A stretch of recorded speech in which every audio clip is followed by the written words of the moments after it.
Halo teman-teman semuanya, selamat berjumpa kembali. Ketemu lagi di dalam channel saya, Sudut Sipil. Nah, kali ini sesuai dengan judul video pada kesempatan ini adalah kemampuan dasar bagi seorang lulusan teknik sipil, gitu kan. Nah, mungkin judul ini sesuatu hal yang menarik bagi mahasiswa atau yang lagi menempuh pendidikan teknik sipil.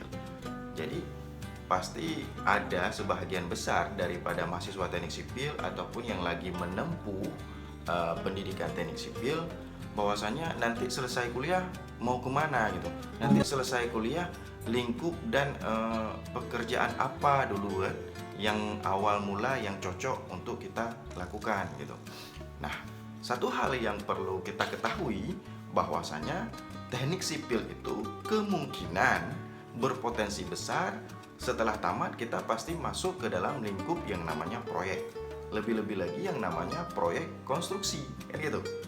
Jadi lingkupnya selesai tamat teknik sipil kalau nggak ke konsultan perencana, konsultan pengawas, atau ke kontraktor.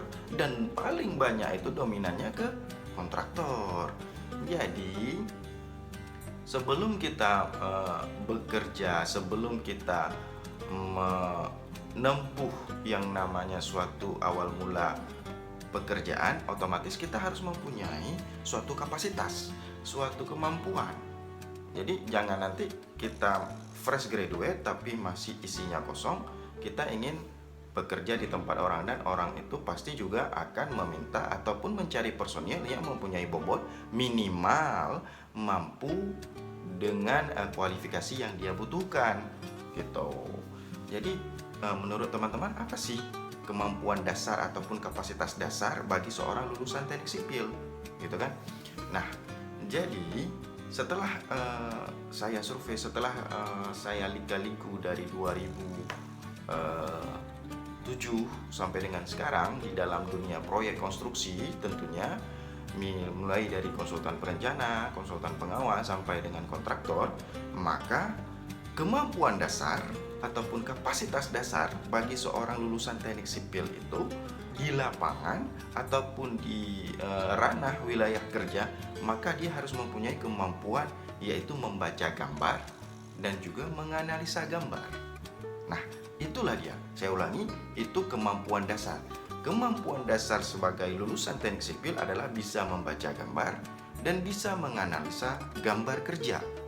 Contoh, saya bilang kan, apa itu membaca gambar? Membaca gambar itu kita memahami apa yang tertuang di dalam gambar tersebut dan kita bisa membayangkan bagaimana bentuk pekerjaan yang tertuang di dalam gambar dapat diaplikasikan di lapangan gitu. Itu membaca gambar. Contohnya sekarang ada yang namanya pondasi tapak ataupun footplate katakanlah kan. Jadi pondasi tapak tersebut ada di dalam gambar kerja. Nah, kita sudah bisa memikirkan atau membayangkan minimal bagaimana pondasi tapak ini tertuang pada lokasi pekerjaan secara real dan nyata gitu. Itu kemampuan dasar. Memang tidak perlu 100% cocok dan 100% benar karena kita memang mungkin fresh graduate. Minimal kita sudah bisa membayangkan gitu kan, ada yang namanya pondasi tapak, oh begini cara kerjanya, itu berarti digali dulu, kemudian dipasang backcasting, kemudian pembesian, kemudian dicor kan gitu. Nah, itu namanya membaca gambar. Dan kita juga bisa membaca, harus bisa, bukan bisa ya, harus bisa membaca ukuran daripada gambar tersebut. Misalnya di pondasi tapak itu ada footplate-nya, itu ketebalan tapaknya misalnya pengecorannya 20 cm. Nah, kita tahu yang mana yang namanya footplate, yang mana namanya pedestal ataupun pur kolomnya. Jadi pada saat pelaksanaan pengecoran tapaknya itu kita nggak salah gitu. Kemudian menganalisa gambar. Apa makna di sini dalam menganalisa gambar? Misalnya di gambar itu dibuat bahwasanya ketebalan pondasi tapak itu ada 50 cm. Nah, di situ kita analisa berdasarkan ilmu-ilmu yang sudah kita pelajari di kampus itu, bahwasanya terutama di struktur, bahwasanya tidak lazim ataupun tidak lumrah tebal suatu tapak pondasi ataupun footplate-nya itu adalah 50 cm, karena lumrah dan lazimnya itu adalah 25, 30, 20 cm.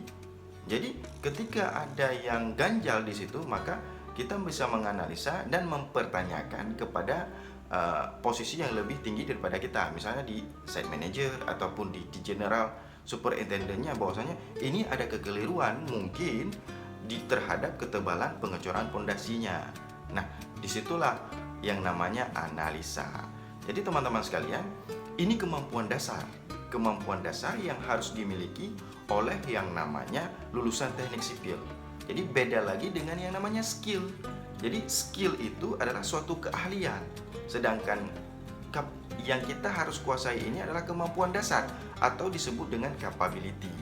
Jadi skill itu akan kita dapat seiring dengan perkembangan kita bekerja di lapangan, dan juga kita mengikuti beberapa tes untuk mendapatkan keahlian tersebut. Jadi setelah kita mendapatkan keahlian, kemudian kita mengajukan ke badan sertifikasi untuk mendapatkan surat sertifikasinya, bahwasanya kita memang benar-benar sudah ahli ataupun sudah berskill, dibuktikan dengan sertifikat tersebut.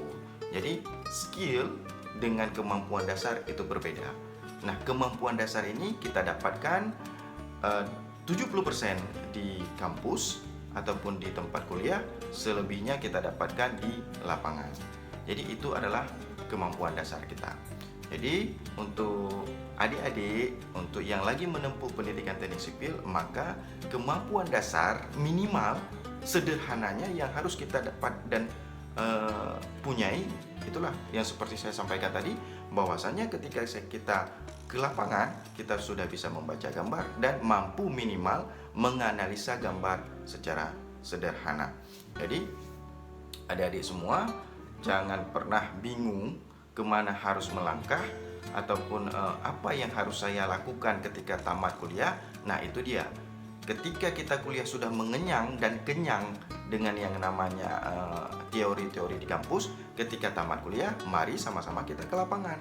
Nah, ketika ke lapangan, hal yang utama dan pertama yaitu bisa membaca gambar dan juga bisa menganalisa minimal sederhana dari gambar kerja tersebut.